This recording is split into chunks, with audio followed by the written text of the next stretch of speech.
আসসালামু আলাইকুম, সুমাইয়া আহমেদ চ্যানেলে আপনাদের সবাইকে স্বাগতম। কে কোথা থেকে ভিডিওটি দেখছেন জানাবেন প্লিজ। তো আজকে ঈদের তৃতীয় দিন, বাসায় কিছু গেস্ট আসবে, তো ভাবলাম যে হালকা করে রুমটা ডেকোরেশন করি। তেমন কিছু না, জাস্ট হচ্ছে অল্প কিছু পর্দা দিয়ে পর্দাগুলো সেট করে নিলাম, করে নিয়ে হালকা করে রুমটা একটু ডেকোরেশন করলাম, আর এমনি একটু হচ্ছে গুছাই টুছাই নিলাম।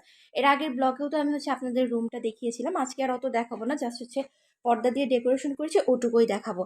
আর এরপরে দেখাবো যে হচ্ছে তাদের জন্য কি কি নাস্তা টাস্তা রেডি করলাম বা কি কি আয়োজন করলাম, এতটুকুই আজকে দেখাবো। আজকের ব্লগে আর বেশি কিছু দেখাবো না, বেশি কথাও বলবো না। তো চলুন আমাদের সাথে দেখতে থাকুন কেমন লাগে ভিডিওটি। কিছু আয়োজন করেছিলাম, এখানে ছিল চিকেন ফ্রাই। চিকেন ফ্রাইয়ের সাথে তো পাস্তা না হলে চলে না, পাস্তাটা ছিল।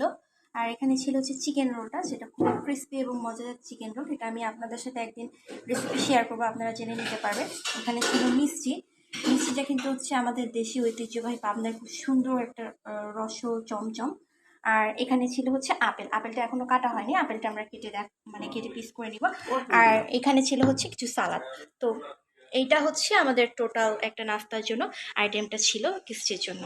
ছিলাম যে হচ্ছে রাতে ডিনারের জন্য একটু মুগ ডাল দিয়ে ভুনা খিচুড়ি করি, যেহেতু হচ্ছে ঈদে যে পোলাওগুলা বেঁচে গিয়েছিল ওগুলা দিয়ে মুগ ডাল দিয়ে একটু ভুনা খিচুড়ি করি। তো ওইটা আবার খেয়ে নিচ্ছিলাম। তো মুগ ডালটা খুব সুন্দর করে ভেজে তারপর হচ্ছে একটু খুব সুন্দর করে ধুয়ে ভুনাই নিয়ে এর মধ্যে পোলাও চালটা মানে সিদ্ধ করে ভুনাই নিয়ে এর মধ্যে পোলাও চালটা রান্না করা পোলাওটা দিয়ে দিব। খুব সুন্দর একটা হচ্ছে স্বাদের ভুনা খিচুড়ি হবে। চলেন এখন আপনাদের সাথে শেয়ার করি যে কীভাবে যে এই মুগ ডাল দিয়ে ঘরে থাকা রান্না পোলাওটা খুব সুন্দর প্রসেস করে একটা মজাদার খিচুড়ি তৈরি করবেন। তো প্রথমে আমি একটা প্যানে পর্যাপ্ত পরিমাণ তেল নিয়ে নিয়েছি, যেহেতু পোলাওটা হচ্ছে তেল দিয়ে রান্না করা। আমি অল্প একটু হচ্ছে পরিমাণ তেল নিয়ে নিয়েছি এখানে। এরপর পরিমাণ মতো একটু পেঁয়াজ দিয়ে দিলাম, পেঁয়াজটা একটু লাল করে ভেজে নিব। এর মধ্যে দিয়ে দিব পর্যাপ্ত পরিমাণে মরিচ, 4 থেকে 5টা মরিচ টুকরো করে দিয়ে দিব। তারপর দিয়ে দিব এখানে হচ্ছে রসুন বাটা, 1 চা চামচ পরিমাণ রসুন বাটা। তারপর দিয়ে দিব এখানে 1 চা চামচ পরিমাণ আদা বাটা। তারপর স্বাদ মতো একটু লবণ দিয়ে খুব সুন্দর করে এটা একটা মিক্স করে নেব।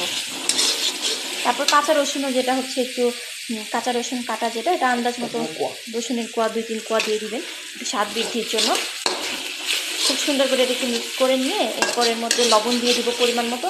তারপর ওই যে ডাল খুব সুন্দর করে লাল করে ভেজে নিয়ে ধুয়ে নিলাম না, ওই ডালটা আপনারা এর মধ্যে দিয়ে দিবেন। এরপর কিন্তু আমি ডালটা আবার একটু কষিয়ে নিয়েছি, এরপর একটু পানি দিয়ে দিব। পানি দিয়ে এটা খুব সুন্দর করে রান্না করে নিব। রান্না করার পরে যখন ডালটা মোটামুটি সিদ্ধ হয়ে আসবে, আমার ওই বেঁচে থাকা ঈদে যে বেঁচে থাকা পোলাওগুলো ছিল বা আপনাদের ঘরে যে বেঁচে থাকা পোলাওগুলো থাকবে ওইটা কিন্তু এর মধ্যে দিয়ে দিবেন। তখন খুব সুন্দর একটা ঘরে বেঁচে থাকা পোলাও দিয়ে সুন্দর একটা হচ্ছে খিচুড়ি হয়ে যাবে। এই রেসিপিটা কিন্তু খেতে খুব মজা, ঠিক আছে? আপনারা ট্রাই করে দেখবেন, প্রত্যেকে একবার হলেও এটা চেষ্টা করে দেখবেন। ডালটা কিন্তু মোটামুটি সিদ্ধ হয়ে গেছে। এরপর আমার যে যে বেঁচে যাওয়া রান্না করা পোলাওটা ছিল, এই যে একদম বেঁচে যাওয়া পোলাও, কিন্তু এটা ঈদের পোলাও ছিল, এটা এর মধ্যে দিয়ে দিব। এখন পোলাওটা কিন্তু দিয়ে এখন খুব সুন্দর করে নেড়ে দিয়েছে। এটা এখন আস্তে করে দমে দিয়ে 20 থেকে 25 মিনিট রান্না করে নিব, হয়ে যাবে। কিন্তু খুব মজাদার এবং সুস্বাদু একটা খিচুড়ি। আপনারা এইভাবে বেঁচে যাওয়া পোলাও দিয়ে এটা ট্রাই করে দেখতে পারেন, অবশ্যই ভালো লাগবে। ভিডিওটি কেমন লাগলো আমাকে জানাবেন, আর ভালো লাগলে অবশ্যই একটা চ্যানেলটি সাবস্ক্রাইব করে পাশে থাকবেন, আর লাইক কমেন্ট শেয়ার করে দেবেন। আপনাদের একটা লাইক কমেন্ট শেয়ার আমার এগিয়ে যাওয়ার অনেক বড় অনুপ্রেরণা। সবাই ভালো থাকবেন, সুস্থ থাকবেন।